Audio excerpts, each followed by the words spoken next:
Everyone calls me heartless for refusing to pay for my wife's cancer treatment. The diagnosis was stage 3. The bill was $70,000 after insurance. What they do not know is what she did before she got sick. And once the truth comes out, my decision makes chilling sense. Hello Reddit I+ here. Everyone in my life decided who I was the moment the number came out. $58,000. That was the balance after insurance. Stage 3, aggressive but treatable. The kind of diagnosis that turns hospitals quiet and families loud. People whispered the word heartless like it was my new name. Friends stopped inviting me places. Her sister told me I deserved to be alone forever. Even the nurse avoided my eyes when I said I would not be paying. What they did not know was that I had already paid once. Not with money. With loyalty. With silence. With years of believing a lie that nearly destroyed me. And what she did before she got sick was the reason I could finally say no and mean it. This is not a story about refusing care. It is a story about refusing to be buried alive by someone who had already dug my grave. I met my wife when life was simple. We were not rich, but we were stable. I worked in logistics for a regional company. Long hours, decent pay. She worked in medical billing. I trusted her because she knew numbers, paperwork, and systems I did not. That trust would later become the sharpest knife she ever used on me. The first few years of marriage were fine. Quiet dinners, weekend errands, talk about kids someday, the kind of normal people take for granted. The shift happened slowly. Bills arrived late. Savings dipped without explanation. When I asked, she always had an answer. A new deductible, a billing error, a temporary loan to her cousin that would be paid back. I believed her because marriage is supposed to be built on belief, and because I never imagined someone could be that patient with a long con. The first real crack showed up as a letter from the bank. Our emergency fund was gone. Not low, gone. I confronted her that night. She cried. She said she had been scared to tell me. She admitted she had been helping her mother with debt. She promised it was over. She promised transparency. She promised counseling. I forgave her. That was my first mistake. Or maybe it was my last act of innocence. Over the next year, small things kept happening. My credit score dipped. A credit card appeared that I never opened. She brushed it off as identity theft. She worked in billing. She knew the right words to make it sound reasonable. I was exhausted. I wanted peace more than truth. Then she got sick. At first it was fatigue. Then weight loss. Then tests. Then the word cancer landed on our kitchen table like a dropped plate. Stage 3. Everyone rallied around her immediately. Meals, prayers, fundraisers suggested by people who did not know our finances. The bill came after the initial treatment plan.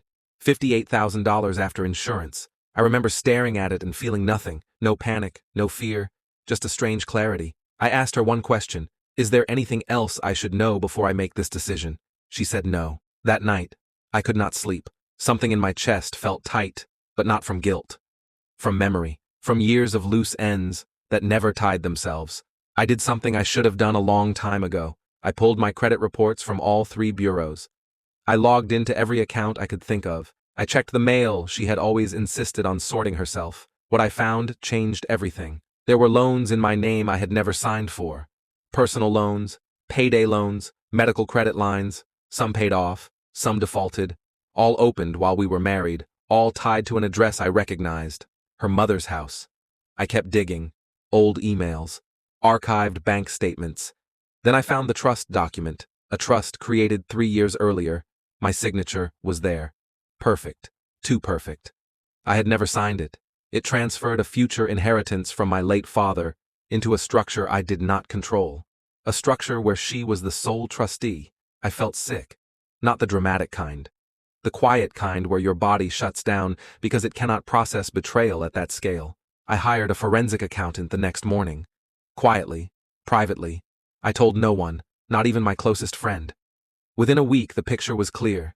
She had been siphoning money for years, not just for family, for herself. For a second apartment I had never seen.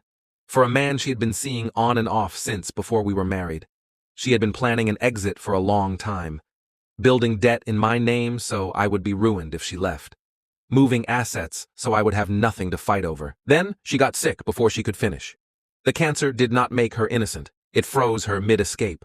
I confronted her with everything. The documents, the statements, the trust. She did not cry. She did not deny it. She got angry. She told me I was supposed to pay.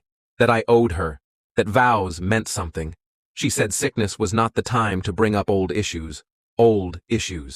As if financial abuse, fraud, and betrayal were minor inconveniences. I told her I would not be paying, not because I wanted her to suffer, but because I refused to be destroyed to save someone who had already tried to erase me. She told everyone a different story. She told them I abandoned her, that I cared more about money than her life, that I was cold, that I had changed.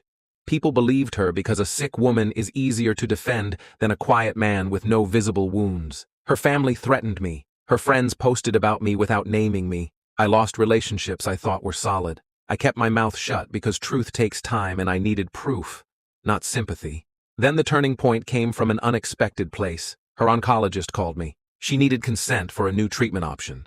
The doctor assumed I was handling finances. I told the doctor I was not. I explained that we were separating and that there were legal issues.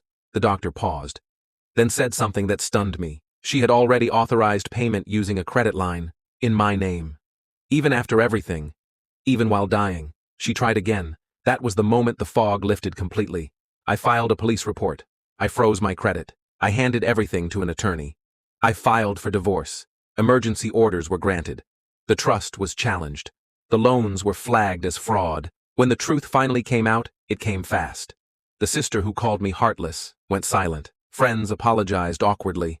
Some disappeared entirely. Her family tried to backpedal, saying they did not know. I believed some of them. Others I did not. She started treatment anyway. Grants, assistance programs, hospital charity care. Options existed.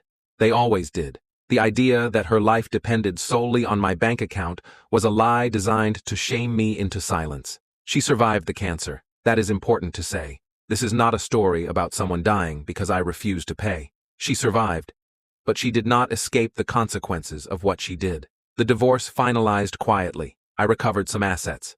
Not all.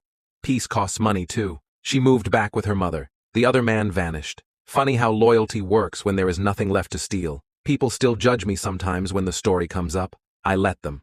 Because the lesson is not about money or illness. It is about boundaries. Compassion does not mean self-destruction. Love does not require you to accept abuse. And refusing to be used does not make you heartless. Sometimes it makes you the only person in the room with a heart intact. I did not refuse to pay because she was sick. I refused because she had already decided I was expendable long before the diagnosis. And once you see that truth, the choice becomes painfully simple. You see Reddit I+ audience. After the divorce papers were filed, she changed tactics. The tears disappeared. The weakness vanished. In its place came rage mixed with calculation. She started calling non-stop, leaving long voicemails that swung wildly between apology and threat. One minute, she said she regretted everything and wanted to fix us. The next minute, she warned me that refusing to help with her medical bills would look terrible in court. I did not respond. That silence drove her crazy. She began telling anyone who would listen that I was legally obligated to support her because she was sick. She claimed a judge would force me to pay.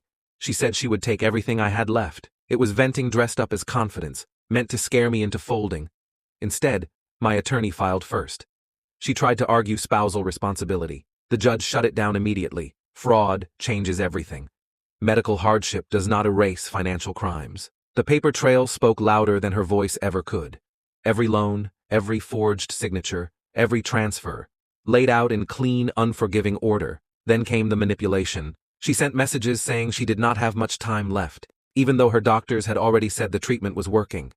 She said I would regret this when she was gone.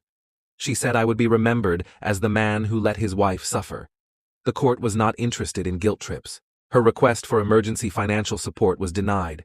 Her attempt to delay the divorce was denied. Her threat to drag things out collapsed when the judge warned her that continued bad faith actions could bring criminal consequences. That was the moment she finally understood she had no leverage. No fear left to use. No money left to move. No story left that could survive the facts. The last thing she said to me outside the courtroom was that I had ruined her life. I did not argue, because the truth was simpler than anything she could accuse me of. I had only refused to let her finish ruining mine.